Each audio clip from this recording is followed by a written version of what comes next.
نحمده ونصلي على رسوله الکریم اما بعد۔ ترجمے والے قرآن پاک کا صفحہ نمبر 1035، 28واں پارہ، سورہ جمعہ،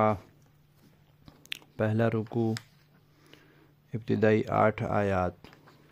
اعوذ باللہ من الشیطان الرجیم، بسم اللہ الرحمن الرحیم۔ يسبح لله ما في السماوات وما في الأرض الملك القدوس العزيز الحكيم، هو الذي بعث في الأميين رسولا منهم يتلو عليهم آياته ويزكيهم ويعلمهم الكتاب والحكمة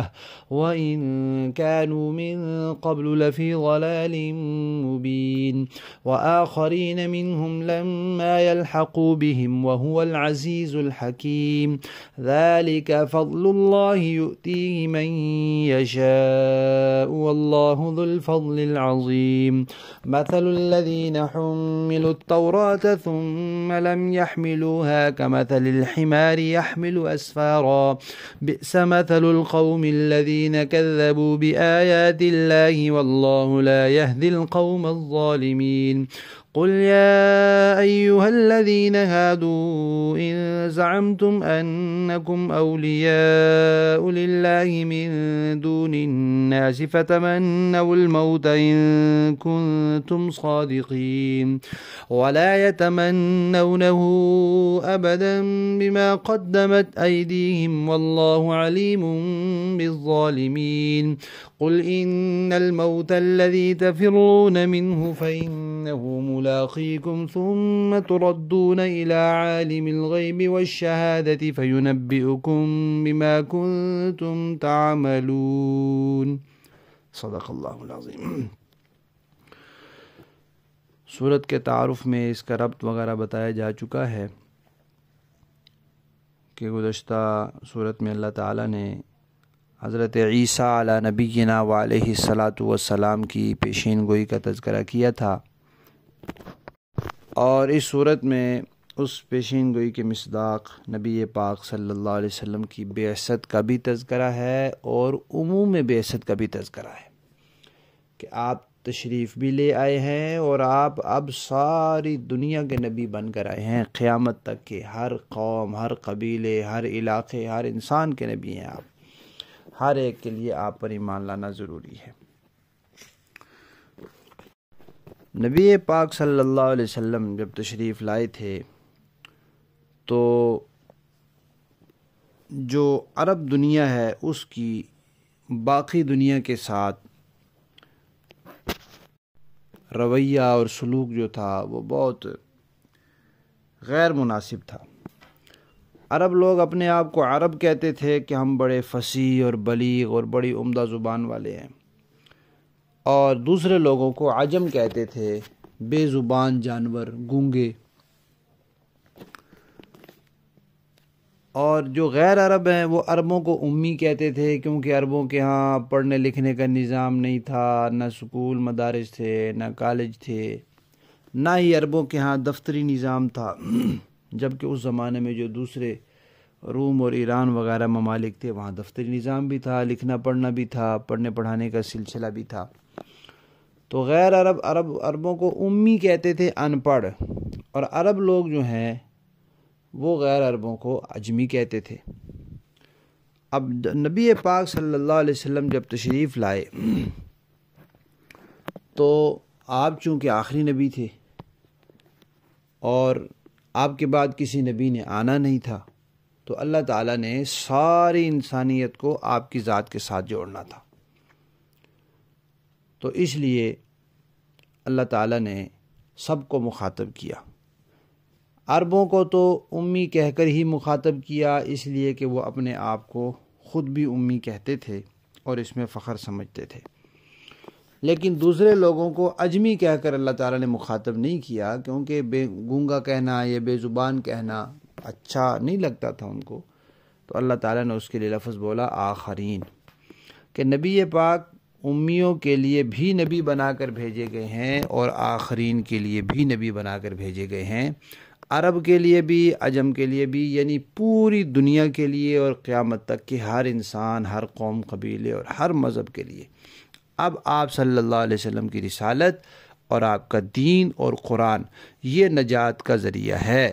جو کوئی ایمان لائے گا نجات پائے گا، جو نہیں لائے گا نہیں پائے گا۔ تو نبی پاک صلی اللہ علیہ وسلم کے ذمہ 4 کام رکھے گئے۔ پہلے بھی قرآن پاک میں 2 جگہ ان کا تذکرہ آ چکا ہے کہ لوگوں کو قرآن پڑھ کر سنانا، پھر لوگوں کے سنوارنا، یعنی ان کے اخلاق کی اصلاح کرنا، باطنی بیماریوں کو دور کرنا، اس کے لیے کوشش کرنا، اور لوگوں کو قرآن کی تعلیم بھی دینا، قرآن صرف پڑھ کر سنانا نہیں، سکھانا بھی۔ اور چوتھی چیز یہ کہ قرآن کے علاوہ جو اللہ تعالیٰ نے نبی پاک کو علوم دیے ہیں وہ بھی سکھلانا، ان کو علوم حکمت اور دانشمندی سے تعبیر کیا گیا، جس کو ہم حدیث اور سنت کہتے ہیں۔ تو یہ کام جب اللہ کے نبی کے تھے تو نبیوں کے ورثاء کے بھی یہی کام ہیں۔ البتہ یہ جو بات ذکر کی گئی کہ پوری دنیا کے لوگوں کی طرف آپ نبی بنا کر بھیجے گئے، اس میں فرق یہ ہے کہ عربوں کی طرف براہ راست آپ کو بھیجا گیا اور باقی دنیا کی طرف آپ کے دین اور آپ کا پیغام صحابہ کے ذریعے پہنچایا گیا۔ عربوں کی طرف براہ راست آپ کو کیوں بھیجا گیا؟ حکمت تو اللہ تعالیٰ جانتے ہیں، علماء نے اندازہ لگایا ہے۔ ایک تو عرب سری گمراہی میں تھے، دوسرا ان کے اندر قوت عمل زیادہ تھی، تیسرا معلوم دنیا کے وسط میں ہے،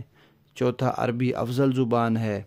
اور پانچواں یہ کہ ان کی کچھ صفات ایسی تھیں کہ بہادر تھے، کھرے تھے، مہمان نواز تھے، سخی تھے وغیرہ، کہ ان کی وجہ سے اللہ تعالیٰ نے وہاں ان کو منتخب کیا اور نبی پاک وہاں تشریف لائے، اور باقی دنیا کو دین پہنچانے کا کام انہی کے ذمہ لگا جن کو دنیا امی کہتی تھی۔ یہاں آخرین کا لفظ آیا ہے، اس کے بارے میں حدیث شریف میں آتا ہے کہ جب یہ آیات نازل ہوئیں اور نبی پاک سے پوچھا گیا کہ آخرین کون ہے، تو آپ نے حضرت سلمان فارسی رضی اللہ تعالیٰ عنہ کے کندھے پر ہاتھ رکھ کر فرمایا کہ اگر ایمان یا دین یا علم، فرمایا کہ ثریا ستارے پر بھی پہنچ جائے تو ان کی اولاد میں سے، ان کی نسل میں سے، ان کی قوم قبیلے میں سے کچھ لوگ اسے ضرور حاصل کر لیں۔ تو اس سے معلوم ہوا کہ یہ بات عربوں کے بارے میں نہیں، عجموں کے بارے میں ہے۔ اور حضرات محدثین کرام نے لکھا ہے کہ نبی پاک صلی اللہ علیہ وسلم کی اس پیشین گوئی کے پہلے مصداق حضرت امام اعظم ابو حنیفہ رحمۃ اللہ علیہ ہیں، اور پھر اس کے بعد امام بخاری رحمۃ اللہ علیہ ہیں، چونکہ یہ دونوں فارسی النسل ہیں۔ اس کے بعد یہ فرمایا کہ بھائی نبی پاک صلی اللہ علیہ وسلم کو تو اللہ تعالیٰ نے ایسی صلاحیت اور ایسی روحانیت عطا فرمائی تھی کہ جو آپ کی مجلس میں آ جاتا ایمان کی حالت میں اخلاص کے ساتھ، اس کا دل دھل جاتا تھا، بیماریوں سے پاک ہو جاتا تھا، صاف ہو جاتا تھا۔ تو اس لیے صحابہ کرام کے دل تو دھلے ہوئے تھے، گویا ہم کہہ سکتے ہیں کہ امت کا پہلا طبقہ جو تھا وہ دودھ کا دھلا ہوا تھا۔ اللہ کے نبی معصوم ہوتے ہیں، صحابہ محفوظ ہوتے ہیں۔ تو صحابہ کی تربیت کی نبی پاک نے اور باقی امت تک دین پہنچایا صحابہ کرام نے، لیکن اب صحابہ کے بعد اس طرح کی صورتحال نہیں رہنی تھی کہ پورے کا پورا طبقہ ویسا ہی ہو، حالت بعد میں بدل جانی تھی۔ تو اللہ تعالیٰ نے اس کے بارے میں بھی بتا دیا، اور بتایا مثال دے کر۔ مثال کس کی دی؟ مثال دی یہودیوں کی، اس لیے کہ قرآن پاک کے بعد سب سے عظیم الشان کتاب تورات ہے، اور نبی پاک کے بعد جو بڑے رسول ہیں جن کی امت زیادہ ہے وہ موسیٰ علیہ السلام ہے۔ تو ان کے بارے میں فرمایا کہ بھئی ان کو کتاب دی گئی، پھر ان کے دل سخت ہو گئے، پھر ان میں بدکاریاں اور غلط کاریاں شروع ہو گئی، اور پھر وہ ایسے ہو گئے کہ جیسے گدھے کے اوپر کتابیں لدی ہوں۔ گدھے کے اوپر کنکر لاد دو یا سونے اور ہیرے کے ٹکڑے لاد دو، گدھے کو کیا پتہ؟ تو کتابیں لادنے سے گدھا عالم نہیں بن جاتا، تو صرف تورات کے نام لینے سے بھی کوئی عالم نہیں بن جاتا۔ تو امت کو یہ سبق دیا ہے کہ ایسا نہ ہو کہ آگے جا کے تم بھی بس اس پہ خوش ہوتے رہو کہ بھئی ہمارے نبی سب سے اونچے، ہماری کتاب سب سے اونچی، اور نہ تمہارے عقیدے ٹھیک ہوں، اور نہ تمہارے عمل، نہ تمہارے اخلاق۔ یہ نہیں چاہیے۔ نام نہ ہو کہ پدر من سلطان بود، کہ ہمارے باپ سلطان تھے اور بس ہم تو کچھ بھی نہیں۔ تو اللہ تعالیٰ نے جس شان کے نبی اور کتاب تمہیں دی ہے اسی طرح پھر تمہاری ذمہ داری بھی بھاری ہو گئی ہے۔ پھر یہود کی ایک بات بتائی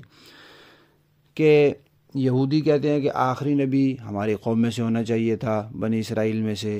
اور مشرکین کہتے تھے کہ آخری نبی کوئی طائف کا سردار نبی جو ہے وہ طائف کے کسی سردار کو ہونا چاہیے تھا۔ تو اللہ تعالیٰ نے فرمایا بھائی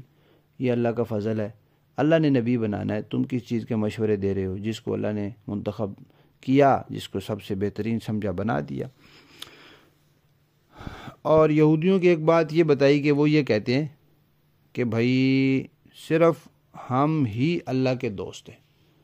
اور صرف ہم ہی جنت میں جائیں گے۔ میں نے کہا اچھا، باقی سارے لوگوں کو چھوڑ کر اگر صرف تم ہی اللہ کے دوست ہو اور تم نہیں جنت میں جانا ہے تو ذرا موت کی تمنا کرو،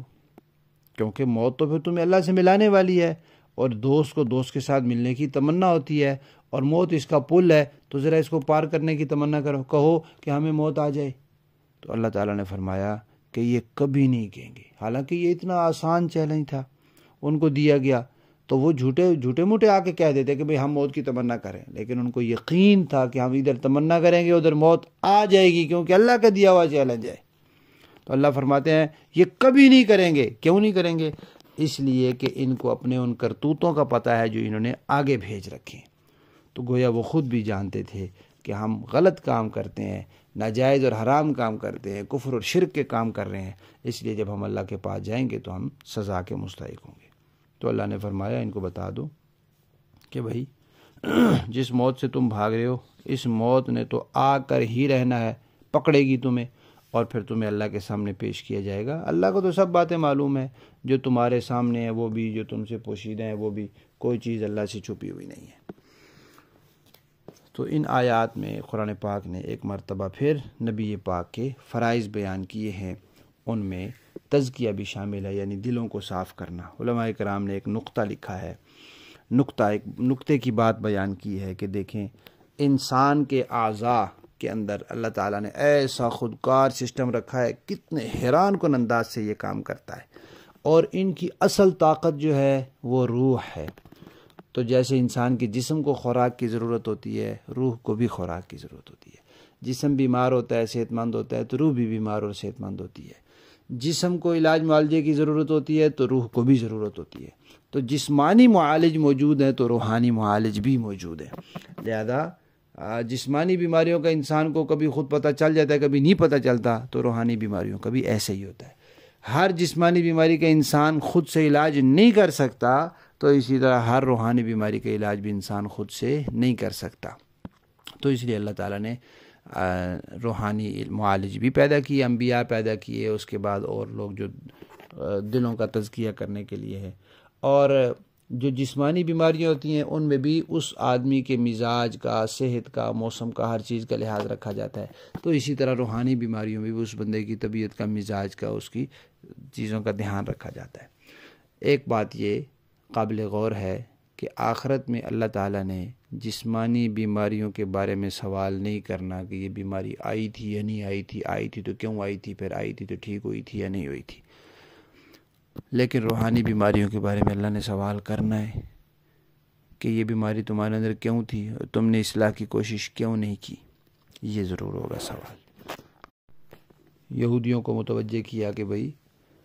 تورات تمہیں دی گئی تھی اور تم پر یہ لازم تھا کہ جب آخری نبی آ جائیں تو ان پر ایمان لاؤ، تم کیوں نہیں ایمان لائے؟ تو امت مسلمہ کو اللہ تعالیٰ نے متنبہ کیا ہے کہ تم یہودیوں کی طرح نہ ہو جانا۔ لفظی معنی دیکھیے، یسبح پاکیزگی بیان کرتی ہے، للہ اللہ کی، ما جو چیز بھی فی السماوات آسمانوں میں ہے، وما اور جو کچھ فی الارض زمین میں ہے، الملک وہ بادشاہ ہے، القدوس پاکیزہ ہے، العزیز زبردست ہے، الحکیم حکمت والا ہے، هو الذی وہی ہے، بعث جس نے بھیجا فی الامیین امیوں میں، رسولا ایک رسول، منہم جو انہی میں سے ہے، یتلو پڑھ کر سناتا ہے، علیہم ان کے سامنے، آیاتی اللہ کی آیات، ویزکیہم اور انہیں پاک کرتا ہے، ویعلمہم سکھلاتا ہے انہیں، الکتابہ اللہ کی کتاب بھی، والحکمہ اور حکمت اور دانش مندی کی باتیں یعنی حدیث اور سنت بھی، وَإِن كَانُوا اگرچہ تھے یہ لوگ من قبل اس سے پہلے، لفی ضلال مبین کھلی گمراہی میں، وآخرین اور ان امیوں کے علاوہ دوسرے لوگ بھی منہم وہ بھی انہی میں سے ہیں، یعنی وہ بھی انسان ہیں بھائی، وہ اگر اسلام لے آئیں گے تو وہ بھی مسلمان ہیں، لما نہیں یلحقو ملے بہم ان کے ساتھ، ابھی تک تو ایمان نہیں لائے وہ، یا ابھی تک پیدا نہیں ہوئے، بعد میں پیدا ہوں گے، وَهُوَ وہ العزیز زبردست ہیں، الحکیم حکمت والے ہیں، ذالک یہ فضل اللہ اللہ کا فضل ہے، یؤتی ہی وہ دیتا ہے من یشاء جسے چاہتا ہے، اللہ نے جس کو چاہ رہا ہے دے دیا ہے، تم مشورے نہ دو، واللہ اور اللہ ذو الفضل العظیم بڑے فضل والا ہے۔ مثل مثال الذین ان لوگوں کی حملوا جن پر ذمہ داری ڈالی گئی التورات تورات کی، ثم پھر لم یحملوها انہوں نے ذمہ داری کو نہیں اٹھایا، کا مثل اس مثال جیسی ہے الحمار گدھے کی، یحملو جو لادے ہوئے اسفارا بہت سی کتابیں، بئسا بری ہے مثل القوم اس قوم کی مثال الذین کذبوا جنہوں نے جھٹلایا بآیات اللہ اللہ کی آیات کو، واللہ اور اللہ لا یہدی نہیں ہدایت تک پہنچاتا القوم الظالمین ایسے ظالم لوگوں کو۔ قل اے پیغمبر آپ فرما دیجئے یا ایھا الذین ہادو اے یہودیو ان زعمتم اگر تمہارا خیال ہے انکم کہ تم لوگ اولیاء للہ اللہ کے دوستوں من دون الناس باقی سارے لوگوں کو چھوڑ کر، فتمنوا الموت تو موت کی تمنا کرو، ان کنتم صادقین اگر تم سچے ہو، ولا یتمنونہ اور ہرگز وہ تمنا نہیں کریں گے موت کی، اور موت کی تمنا نہیں کریں گے وہ ابداً کبھی بھی، بما اس وجہ سے کہ جو قدبت آگے بھیج رکھے ہیں ایدیہم ان کے ہاتھوں نے، واللہ اور اللہ علیم خوب جانتا ہے بالظالمین ظالموں کو۔ قل فرما دیجئے ان الموت بے شک موت، الذی وہ موت، تفرون کہ بھاگتے ہو تم منہ جس سے، فإنہ تو بے شک وہ موت، ملاقیکم تمہیں مل کر رہے گی، ثم پھر تردون تم لوٹائے جاؤ گے الی عالم الغیب اس ذات کی طرف جو پوشیدہ کو بھی جاننے والی ہے، والشہادہ اور ظاہر کو بھی، فینبئکم پھر وہ تمہیں بتلائے گا، بما کیا کچھ کنتم تعملون تم کرتے تھے۔ با محاورہ دیکھیں جی، یسبح للہ ما فی السماوات وما فی الارض الملک القدوس العزیز الحکیم، آسمان اور زمین میں جو بھی چیز ہے وہ اللہ کی تسبیح کرتی ہے، جو بادشاہ ہے بڑے تقدس والا ہے، جس کا اقتدار بھی کامل ہے، جس کی حکمت بھی کامل، هو الذی بعث فی الامیین رسولا منہم یتلو علیہم آیاتہ ویزکیہم ویعلمہم الکتاب والحکمت وإن كانوا من قبل لفی ضلال مبین، وہی ہے جس نے امی لوگوں میں انہی میں سے ایک رسول کو بھیجا جو ان کے سامنے اس کی آیتوں کی تلاوت کریں، ان کو پاکیزہ بنائیں، انہیں کتاب اور حکمت کی تعلیم دیں، جبکہ وہ اس سے پہلے کھلی گمراہی میں پڑے ہوئے تھے، وآخرین منہم لما یلحقوا بہم وہو العزیز الحکیم، اور یہ رسول جن کی طرف بھیجے گئے ہیں ان میں کچھ اور بھی ہیں جو ابھی ان کے ساتھ آ کر نہیں ملے، اور وہ زبردست حکمت والا ہے، ذالک فضل اللہ یؤتیہ من یشاء واللہ ذو الفضل العظیم، یہ اللہ کا فضل ہے وہ جسے چاہتا ہے دیتا ہے، اور اللہ بڑے فضل والا ہے۔ مثل الذین حملوا التوراة ثم لم يحملوها كمثل الحمار يحمل اسفارا بئس مثل القوم الذین كذبوا بآیات اللہ واللہ لا يهدی القوم الظالمین، جن لوگوں پر تورات کی ذمہ داری عائد کی گئی پھر انہیں اس ذمہ داری کو نہیں اٹھایا، ان کی مثال اس گدھے کی سی ہے جو بہت سی کتابیں لادے ہوئے ہو، بہت بری مثال ہے ان لوگوں کی جنہوں نے اللہ کی آیتوں کو جھٹلایا، اور اللہ ایسے ظالم لوگوں کو ہدایت تک نہیں پہنچاتا۔ قل یا ایھا الذین ھادوا ان زعمتم انکم اولیاء للہ من دون الناس فتمنوا الموت ان کنتم صادقین، اے پیغمبر فرما دیجئے کہ اے لوگو جو یہودی بن گئے ہو، اگر تمہارا دعویٰ یہ ہے کہ سارے لوگوں کو چھوڑ کر تم ہی اللہ کے دوست ہو تو موت کی تمنا کرو اگر تم سچے ہو، وَلَا يَتَمَنَّوْنَهُ أَبَدًا بِمَا قَدَّمَتْ أَيْدِيهِمْ وَاللَّهُ عَلِيمٌ بِالظَّالِمِينَ، اور انہوں نے اپنے ہاتھوں جو اعمال آگے بھیج رکھے ہیں ان کی وجہ سے کبھی بھی موت کی تمنا نہیں کریں گے، اور اللہ ان ظالموں کو خوب جانتا ہے۔ قل ان الموت الذي تفرون منه فإنه ملاقيكم ثم تردون إلى عالم الغيب والشهادة فينبئكم بما كنتم تعملون۔ کہہ دیجئے کہ جس موت سے تم بھاگتے ہو وہ تم سے آ ملنے والی ہے، پھر تمہیں اس اللہ کی طرف لوٹایا جائے گا جسے تمام پوشیدہ اور کھلی باتوں کا پورا علم ہے، پھر وہ تمہیں بتائے گا کہ تم کیا کچھ کیا کرتے تھے۔ صدق اللہ العظیم۔